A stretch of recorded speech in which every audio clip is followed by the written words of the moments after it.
बड़ी हो खर्चा उतना नहीं हो कमैया गे छोड़ी गे अगे कितना में हो न तो से आबो रुपैया गे छोड़ी बड़ी हो खर्चा उतना नहीं हो कमैया गे छोड़ी अगे साचे साचे बताओ खर्चा करो ही पगली कैसे कैसे अगे साचे साचे बताओ खर्चा करो ही छौरी कैसे कैसे अगे दिलवा तोरो ही जैसे तैसे करो ही खाली पैसे पैसे अगे दिलवा तोरो ही जैसे तैसे करो ही खाली पैसे पैसे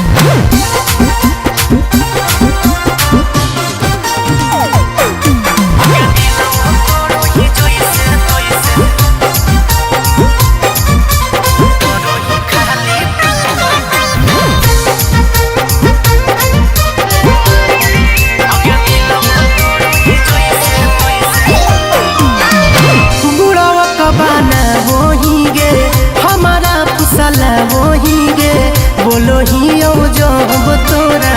हमारे समझा वही गे बुढ़वा कबाना वही गे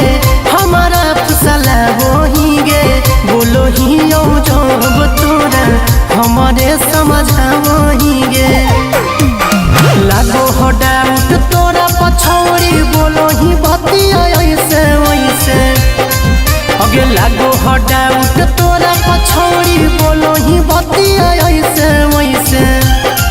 अगे दिलवा तोरो ही जैसे तैसे करो ही खाली पैसे पैसे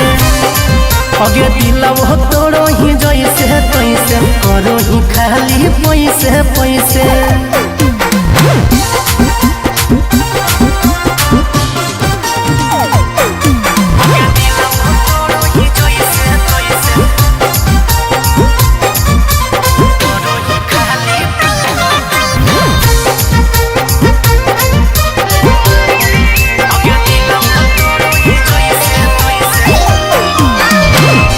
छौरी हम नहीं हियो घुट घुट के रोज हो जियो पैसा नहीं पेड़ पफरो तोड़ के जे तोरा दियो खुश छौरी हम नहीं हियो घुट घुट के रोज हो जियो